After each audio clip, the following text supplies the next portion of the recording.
Hello friends, welcome to रोशन की class YouTube channel. आप सभी का आज की इस मॉर्निंग की करंट अफेयर की वीडियो में एक बार फिर से बहुत बहुत स्वागत है। आज की इस वीडियो में हम देखेंगे 9 अप्रैल 2021 के टॉप 10 करंट अफेयर्स। तो पूरी वीडियो ध्यान से देखिएगा आप लोग, क्योंकि अगर आप रेगुलर बेसिस पे टॉप 10 करंट अफेयर की वीडियो देखते हैं तो आप लोगों को कोई भी, अगर आप एग्जाम की किसी भी एग्जाम की तैयारी कर रहे हैं तो आप लोगों को 100% मैं गारंटी लेता हूँ आप लोगों को फ़ायदा ज़रूर होगा।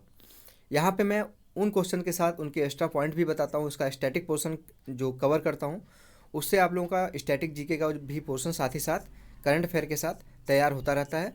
और रेगुलर बेसिस पे यहाँ पे मैं बताता हूँ, तो अगर आप रेगुलर बेसिस पे लगातार देख रहे हैं वीडियो तो आप लोगों को 100% फ़ायदा ज़रूर होगा। और अगर इस वीडियो की आपको पीडीएफ चाहिए तो नीचे डिस्क्रिप्शन बॉक्स में मैं लिंक दे दूँगा, बिल्कुल फ्री है, उससे जाके आप डाउनलोड कर सकते हैं। और अगर आप लोगों को वीडियो अच्छी लगती है तो प्लीज़ इस वीडियो को लाइक किया करिए। और रेगुलर बेसिस पे मॉर्निंग में टॉप 10 करंट अफेयर की वीडियो देखने के लिए रोशन की क्लास यूट्यूब चैनल से जुड़ जाइए। जुड़ने के लिए सिर्फ आपको एक सिंपल सा काम करना है, नीचे लाल कलर का सब्सक्राइब बटन, उस पर क्लिक करना है और साथ ही साथ बेल आइकन को दबा के रखना है। अब दोस्तों चलते हैं पहले क्वेश्चन की तरफ। यहाँ पे देखिए पहला प्रश्न है, अंतर्राष्ट्रीय मुद्रा कोष जिसको कहते हैं आईएमएफ, इंटरनेशनल मॉनेटरी फंड के अनुसार आगामी वित्त वर्ष 2021-22 के लिए भारत की आर्थिक विकास दर कितना रहने का अनुमान किया गया है। यहाँ पे आईएमएफ के द्वारा भारत का विकास दर 2021-22 में कितना यहाँ पे प्रेडिक्ट किया गया है, इसके बारे में पूछा गया है। तो अंतर्राष्ट्रीय मुद्रा कोष ने 12.5% यहाँ पे भारत की विकास दर 2021-22 के लिए प्रेडिक्ट की है, यहाँ पे अनुमान उसकी लगाई है। आईएमएफ का फुल फॉर्म मैं आपको बता चुका हूँ, इंटरनेशनल मॉनेटरी फंड है। 12.5% इसको याद रखिएगा, क्योंकि यहाँ पे एग्जाम में आपसे डायरेक्ट पूछ लेता है कि भारत की विकास दर 2021-22 से अगर पूछेगा तो वहाँ पे पूछ लेगा कि आईएमएफ के द्वारा कितना अनुमानित किया गया है। तो मुख्यालय इसका अगर देखें, आईएमएफ का मुख्यालय वाशिंगटन डीसी में है। स्थापना की गई थी 27 दिसंबर 1945 को। प्रमुख हैं आईएमएफ की प्रमुख क्रिस्टीना जॉर्जिवा, और मुख्य अर्थशास्त्री हैं गीता गोपीनाथ, जो कि भारतीय मूल की है। अगले क्वेश्चन की तरफ बढ़ते हैं। दूसरा क्वेश्चन है, solar energy cooperation of India limited ने लेह में कितने मेगावाट की सौर परियोजना स्थापित की है। यहाँ पे solar energy corporation of India limited ने 50 मेगावाट की जो परियोजना है, सौर परियोजना, उसको यहाँ लेह में स्थापित किया है। 50 मेगावाट याद रखिएगा, डायरेक्ट आपसे पूछ लेता है यहाँ पे कितने मेगावाट, तो आपको याद रखना है कि 50 मेगावाट की जो सौर परियोजना है उसको लेह में स्थापित किया गया है। किसके द्वारा? Solar energy corporation of India के द्वारा। Solar energy corporation of India यानी कि SECI का जो स्थापना हुआ था 9 सितंबर 2011 को हुआ था। मुख्यालय नई दिल्ली में है। अध्यक्ष हैं प्रवीण कुमार जी और MD हैं Jatendra Nath Swain. Solar energy corporation of India ministry of new and renewable energy के अंतर्गत आता है। और लद्दाख की बात की जाए तो लद्दाख की स्थापना हुई है 31 अक्टूबर 2019 को। आपको पता है कि यहाँ पे जम्मू कश्मीर और लद्दाख को अलग कर दिया गया था 31 अक्टूबर 2019 को। अब दोनों यूनियन टेरिटरी हो गई हैं। और लद्दाख की यहाँ पे जो 2 ज़िले हैं वो कैपिटल हैं, लेह और कारगिल, दोनों यहाँ पे लद्दाख के कैपिटल हैं। अगर सबसे बड़े ज़िले की बात की जाए लद्दाख के तो लेह है। उपराज्यपाल हैं यानी कि यहाँ पे जो लेफ्टिनेंट गवर्नर हैं उनका नाम है राधा कृष्ण माथुर, RK माथुर। तीसरे क्वेश्चन की तरफ देखते हैं। तीसरा प्रश्न है, हाल ही में किस देश के रक्षा मंत्री द्विपक्षीय वार्ता के लिए भारत आए हैं। तो यहाँ पे कजाकिस्तान के रक्षा मंत्री भारत आए हुए हैं। राजधानी है कजाकिस्तान की नूर सुल्तान और मुद्रा है तेंगे। रक्षा मंत्री की बात की जाए जो यहाँ पे द्विपक्षीय वार्ता के लिए भारत आए हुए हैं कजाकिस्तान के, उनका नाम है नूरलान यरमेकव। राष्ट्रपति हैं कासिम जोमर्द टोकायेव और प्रधानमंत्री हैं अस्कर ममीन। तो याद रखिएगा, इन लोगों का नाम थोड़ा सा अजीब होता है, तो एक बार देख लीजिएगा। कुछ पहला या फिर जो लास्ट का इनका सर नेम है उसको याद करने की कोशिश करिएगा। मुख्यमंत्री जैसे रक्षा मंत्री अगर आपको याद करना है तो नूरलान याद कर सकते हैं, और राष्ट्रपति हैं कासिम जोमर्द टोकायेव, तो टोकायेव से यहाँ पे याद कर सकते हैं, और प्रधानमंत्री हैं अस्कर ममीन। चौथा क्वेश्चन है, फोर्ब्स के अरबपतियों के नए वार्षिक सूची में भारत का कौन सा स्थान है। तो यहाँ पे फोर्ब्स ने यहाँ पे कल अरबपतियों की सूची जारी किया और इसमें भारत को तीसरा स्थान प्राप्त हुआ है। यहाँ पे देखिए भारत को तीसरा स्थान प्राप्त हुआ है, अमेरिका को पहला स्थान प्राप्त हुआ है। सबसे ज़्यादा अरबपति अमेरिका में है, दूसरे नंबर पे सबसे ज़्यादा अरबपति चीन में है, तीसरे नंबर पे भारत में है, चौथे नंबर पे जर्मनी है और पाँचवें नंबर पे रूस में है। तो भारत का जो स्थान है अरबपतियों की संख्या में तीसरा स्थान है। अगर यहाँ पे बात की जाए एशिया के सबसे अमीर व्यक्ति की, तो मुकेश अंबानी एशिया के सबसे धनी व्यक्ति हैं, और विश्व में सबसे धनी व्यक्ति हैं जेफ बेजोस, जो कि आपको पता होना चाहिए अमेजॉन के सीईओ हैं। अमेजॉन के जो हेड है वो हैं ये जेफ बेजोस जी, सीईओ। पांचवा क्वेश्चन है, हाल ही में किसके द्वारा मधु क्रांति पोर्टल को लॉन्च किया गया है? तो मधु क्रांति पोर्टल को लॉन्च किया गया है नरेंद्र सिंह तोमर, जो कि आप सभी को पता होगा हमारे केंद्रीय कृषि मंत्री हैं। और मधु क्रांति पोर्टल क्या है इसके बारे में भी देख लेते हैं। यह राष्ट्रीय मधुमक्खी पालन और हनी मिशन के तहत राष्ट्रीय मधुमक्खी बोर्ड, कृषि और किसान कल्याण मंत्रालय की एक पहल है। किसकी पहल है? राष्ट्रीय मधुमक्खी बोर्ड, कृषि और किसान कल्याण मंत्रालय। इस पोर्टल को डिजिटल प्लेटफॉर्म पर हनी और अन्य मधुमक्खी उत्पादों के ट्रस्टेबिलिटी स्रोत को प्राप्त करने के लिए ऑनलाइन पंजीकरण के लिए विकसित किया जा रहा है। यानी कि अगर आप जो मधु खरीदना चाहते हैं उसके लिए यहाँ पे एक पोर्टल विकसित किया जा रहा है, क्योंकि ज़्यादातर अभी एक रिपोर्ट आई थी कुछ दिनों पहले कि ज़्यादातर जो बाज़ार में मार्केट में मधु यानी हनी बिक रही हैं वो प्योर नहीं है। तो उसकी ट्रस्टेबिलिटी के लिए यहाँ पे एक पोर्टल विकसित किया जा रहा है, मधु क्रांति पोर्टल। इस पे अब जो मधुमक्खियों के जो हनी होगी उसको यहाँ पे बेचा जाएगा। छठवां क्वेश्चन है, रसायन और उर्वरक मंत्री डीवी सदानंद गौड़ा के अनुसार भारतीय रसायन उद्योग को 21 वर्ष तक 304 बिलियन तक पहुंचाने की उम्मीद है।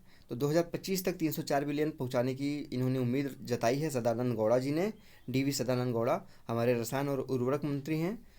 उन्होंने नई दिल्ली में केमिकल मैन्युफैक्चरिंग की प्रतिस्पर्धा और स्थिरता के लिए विनिर्माण उत्कृष्टता और नवाचार पर राष्ट्रीय वार्ता को संबोधित करते हुए यह बात कही। तो यहाँ पे याद रखने वाली बात यह है कि 304 बिलियन डॉलर की जो यहाँ पे पहुँचाने की इस क्षेत्र में जो उद्योग को पहुँचाने के लिए 2025 तक का लक्ष्य रखा गया है।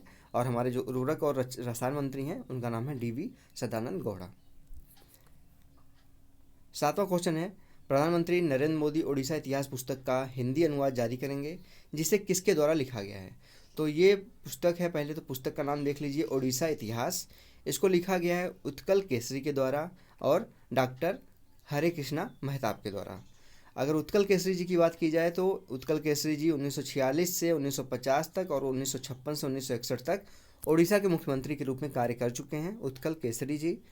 इसमें प्रेजेंट टाइम में अगर बात की जाए कि ओडिशा के प्रेजेंट मुख्यमंत्री कौन है, तो नवीन पटनायक जी हैं। राजधानी भुवनेश्वर है ओडिशा की, और राज्यपाल हैं गणेशी लाल जी। ओडिशा के राज्यपाल हैं गणेशी लाल, मुख्यमंत्री हैं नवीन पटनायक, और राजधानी है भुवनेश्वर। उत्कल केसरी और डॉक्टर हरे कृष्णा मेहताब ने ओडिशा इतिहास नामक पुस्तक की को यहाँ पे जो इसका हिंदी में अनुवाद किया है उसको लिखा है। आठवां क्वेश्चन है, बाराक परमाणु ऊर्जा संयंत्र जिसने अपना वाणिज्यिक संचालन शुरू किया वह किस देश का पहला परमाणु ऊर्जा केंद्र है? तो यहाँ पे जो बाराक परमाणु ऊर्जा संयंत्र है ये संयुक्त अरब अमीरात यूएई का पहला परमाणु ऊर्जा केंद्र है। याद रखिएगा क्योंकि पहला है तो आपसे क्वेश्चन पूछ सकता है। बाराक जो है वो परमाणु ऊर्जा संयंत्र है संयुक्त अरब अमीरात का यानी कि यूएई का पहला परमाणु ऊर्जा केंद्र है। यूएई की बात की जाए तो यूएई की जो यहाँ पे राजधानी है अबू धाबी है, और राष्ट्रपति हैं खलीफा बिन जायद अल नाहयान। और आपको संयुक्त अरब अमीरात की यहाँ पे आप लोगों को कई बार यहाँ पे मैं बता चुका हूँ, इसलिए आप लोगों को यूएई की मुद्रा के बारे में यहाँ पे आपको बताना है। नवा क्वेश्चन है, केंद्र ने किस राज्य में राजमार्ग परियोजनाओं के लिए 670 करोड़ रुपए की मंजूरी दी है? तो केंद्र ने झारखंड राज्य के लिए 670 करोड़ रुपए के राजमार्ग परियोजनाओं के लिए मंजूरी दी है। 670 करोड़ रुपए याद रखिएगा, झारखंड के लिए। केंद्र ने झारखंड में 670 करोड़ रुपए की 14 राजमार्ग परियोजनाओं को मंजूरी दी है। 14 राजमार्गों को यहाँ पे 14 राजमार्ग परियोजनाओं को यहाँ पे मंजूरी दी है। टोटल लागत है 670 करोड़ रुपए। 127.93 किलोमीटर राजमार्गों के निर्माण के लिए परियोजनाओं को मंजूरी दी गई है। मुख्यमंत्री की बात की जाए, झारखंड के मुख्यमंत्री कौन है? तो झारखंड के मुख्यमंत्री हैं हेमंत सोरेन जी। राज्यपाल हैं द्रौपदी मुर्मू जी। 10वां क्वेश्चन है, एसबीआई ने किसके साथ यूपीआई जागरूकता अभियान शुरू किया है? तो एसबीआई ने यहाँ पे national payment corporation of India NPCI के साथ मिलके यूपीआई जागरूकता अभियान शुरू किया है। भारतीय राष्ट्रीय भुगतान निगम इसका नाम है। एनपीसीआई का हिंदी में नाम national payment corporation of India है, हिंदी में नाम है भारतीय राष्ट्रीय भुगतान निगम, इसकी स्थापना की गई थी 2008 में। अध्यक्ष हैं दिलीप असबे और मुख्यालय मुंबई में है।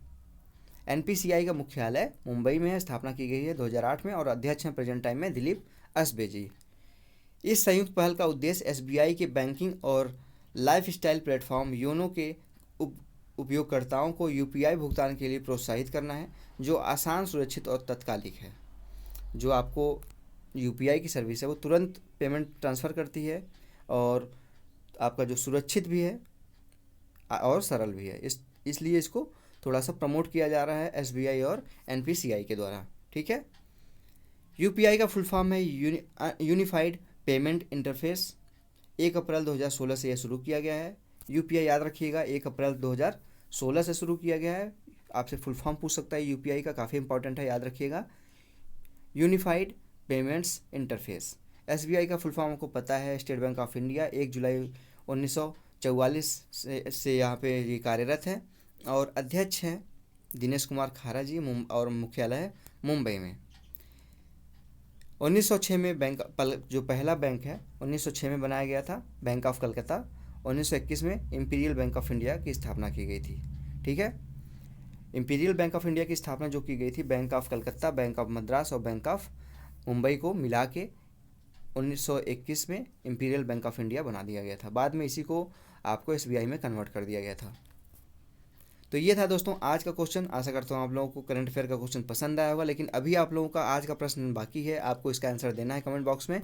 आज का प्रश्न है, भारतीय लघु उद्योग विकास बैंक SIDBI के सिडबी के अध्यक्ष एवं प्रबंध निदेशक के रूप में किसे नियुक्त किया गया है। तो सिडबी के आपको बताना है कि सिडबी के प्रबंध निदेशक और अध्यक्ष के रूप में किसे नियुक्त किया गया है। यहाँ पे आपको इस क्वेश्चन का आंसर कमेंट बॉक्स में करना है कमेंट। अब देखते हैं कल के क्वेश्चन का आंसर। कल का प्रश्न था, प्रत्येक वर्ष विश्व स्वास्थ्य दिवस कब मनाया जाता है। तो प्रत्येक वर्ष विश्व स्वास्थ्य दिवस 7 अप्रैल को मनाया जाता है। इस दिन की शुरुआत 1948 में पहली स्वास्थ्य सभा में हुई थी। 1950 में पहली बार यह दिवस मनाया गया था। जो पहली स्वास्थ्य सभा बैठक हुई थी 1948 में, उस दिन इसको शुरू करने का लक्ष्य शुरू किया गया था, लेकिन इसकी जो मनाया गया था पहली बार 1950 में मनाया गया था। यह दिन विश्व स्वास्थ्य संगठन के लिए चिंता के प्राथमिकता वाले क्षेत्र को उजागर करने के लिए एक विशिष्ट स्वास्थ्य विषय के बारे में जागरूकता पैदा करने के उद्देश्य से मनाया जाता है। इस बार की जो थीम थी विश्व स्वास्थ्य दिवस की, वो थीम थी सभी के लिए एक स्वस्थ स्वच्छ दुनिया का निर्माण। तो दोस्तों ये था आज का करंट अफेयर का पूरा वीडियो। आशा करता हूँ आप लोगों को वीडियो पसंद आई होगी। अगर पूरी वीडियो अच्छी लगी हो तो प्लीज़ इस वीडियो को लाइक करिएगा दोस्तों। और रेगुलर बेसिस पे मॉर्निंग में करंट अफेयर की वीडियो देखने के लिए, टॉप 10 करंट अफेयर की वीडियो देखने के लिए रोशन की क्लास यूट्यूब चैनल को सब्सक्राइब कर लीजिए। नीचे लाल कलर का लिखा हुआ सब्सक्राइब बटन आ रहा होगा, उस पर क्लिक करके जैसे उस पर क्लिक करेंगे एक बेल आइकन आएगा, उसको दबा दीजिए और नोटिफिकेशन ऑन कर लीजिए, जिससे मैं मॉर्निंग में आप लोगों के लिए करंट अफेयर की वीडियो अपलोड करूँ तो उसकी नोटिफिकेशन आप तक पहुँच जाए। तो फ्रेंड्स मिलते हैं नेक्स्ट वीडियो में, तब तक के लिए आप लोगों का बहुत बहुत धन्यवाद। जय हिंद, वंदे मातरम।